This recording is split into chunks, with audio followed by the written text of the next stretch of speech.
বন্ধুরা দেখো, ঢুকতেই মায়ের মন্দির পড়ে, আর সঙ্গে সঙ্গে তোমাদের সেই মায়ের মুখটা, মার ছবিটা পুরোটা দেখানোর চেষ্টা করছি। আর এই মায়ের পুজোর উপলক্ষে এখানে প্রতি বৎসরের ন্যায় পুজো হয়।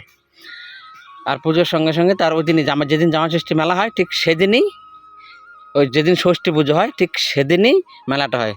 এখানে মেলা হওয়ার পর মেলার দিন যথারীতি মেলা হয়। মেলা যখন হয়ে গেল, মেলা হওয়ার পর মোটামুটি আপনারা এই পরের দিন বাউল গান হয়, তারপর দিন নাচ কিংবা ফাংশান কিংবা বিচিত্র অনুষ্ঠান, পরপর 3-4 দিন প্রোগ্রাম হয়ে থাকে। আর মেলায় ঘুরে সমস্ত কিছু দেখাচ্ছি। বন্ধুরা দেখো, বাচ্চারা কি সুন্দর হয়ে খেলছে। এই দেখো, ফুচকা দোকান বলো, ঘুগনি দোকান বলো, তারপর তোমার এই সেই মণিহারি দোকান বলো, স্টেশনারি দোকান বলো, সমস্ত সব কিছু এসছে মেলায়। এমনকি মানে জিলিপির থেকে শুরু করে এমন কোনো পণ্য জিনিস নেই যে এটা এই মেলায় নেই। হয়তো একদম ছোট মেলা, কিন্তু ছোট হলেও ভীষণ প্রাচীন মেলা এটা। মানে আমার কাকা বা আমার বাবা, এরা ওদের মুখে শুনেছি যে 70 বছরের উপর নাকি এই মেলার বয়স। মানে জায়গা ছোট কিন্তু প্রচুর পুরনো মেলা এটা। আর এই মেলায় পাওয়া যায় না এমন কোনো জিনিস নেই। বন্ধুরা দেখতে থাকো। তবে সবথেকে খারাপ লাগলো বন্ধুরা এটাই, যে মেলায় মানে মন খুলে ঘুরতেও পারলাম না, মন খুলে একটা কিছু খেতেও পারলাম না। হঠাৎ করে কোথার থেকে ঝরঝর করে বৃষ্টি, যার যার মতো সমস্ত দোকানদারা দোকানপাট ঢেকে দিল। যার যার মতো যত দর্শক ছিল সমস্ত দর্শক যার যার মতো বাড়ি চলে গেল। মেলাতে যেমন মেলায় ঢুকলে যেমন ফুচকা, তারপর গরম গরম জিলিপি, ঘুগনি, আসার সময় একটা রোল খেলাম, রোলটা খাওয়া শেষ হয়ে গেলো, দেখা হলো একটা আইসক্রিম নিলাম কর্নেডো, খেতে খেতে এলাম। সেই জিনিসগুলো আর হলো না বন্ধুরা, খুব খারাপ লাগলো। আমার বড্ড নিজেকে মিস করছি, এবং তোমাদেরও মানে দেখানোটা মিস হয়ে গেল আমার পক্ষে। দেখো কি সুন্দর ঠাকুরের ফটোর দোকান থেকে শুরু করে কি আসেনি বলো। এমনকি লাস্টে নাচের প্রোগ্রামটা তো গেছিলাম অল্প একটু, তাও তুলেছি যতটা সম্ভব। যখন ওই বৃষ্টির জন্য তো সেইভাবে প্রোগ্রামটা হয়নি, আর সেভাবে দেখানো হয়নি।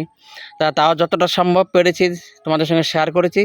তোমরা কষ্ট করে দেখে নিও। হ্যাঁ, আর এই দেখো, আইসক্রিমের দোকান থেকে শুরু করে, আমুল থেকে শুরু করে, ব্যাগের দোকান থেকে শুরু করে, লেদার থেকে শুরু করে সমস্ত কিছু, সমস্ত দোকানদার এসছে। সমস্ত দোকানদার দেখতে পারো কি সুন্দর গরম গরম জিলিপি ভাজছে। ওই দেখো দাদাটা, দেখতে পাচ্ছ কি সুন্দর জিলিপি ভাজছে, একদম গরম গরম। কি মানে জিভে জল আসছিল আমার, একদম টকবক করছিল জিভে। এই যে মানে গরম গরম ঘুগনি, রোল, কিন্তু দুঃখের বিষয় খেতে পারলাম না। সত্যি এটা আমার লাইফে একটা মিস হয়ে গেল। এই দেখো আমার এক বৌদি গরম গরম ঘুগনি, আর এই বৌদির হাতের ঘুগনিটা সত্যি ভীষণ ভালো হয়। আর এই যে রোল করছে, দারুণ করে রোল। আর সাইজে দাম হচ্ছে 30 টাকা করে নেয় রোলগুলো, কিন্তু ভীষণ বড় সাইজ হয়, একটা খেলে আপনার বুঝ। আর এই জিলিপির দোকান, আর আমার দিদির দোকান, ধরুন অনেক দিন ধরে থেকে এখানে এই দিদির দোকান থেকে আমরা মাল নিই সবসময়। ভিডিওটা খুব একটা বড় করিনি, ঠিক আছে, দেখতে থাকুন। আর এই মেলার মধ্যে যে যারা কমিটি ছিল, এদের কমিটি দাদারা দেখতে পারবেন, এক্ষুনি দেখতে পাবেন যারা ছিল এখানে। এরা হচ্ছে ক্লাবের কর্মকর্তা এবং এই মেলা কমিটিরও কর্মকর্তা।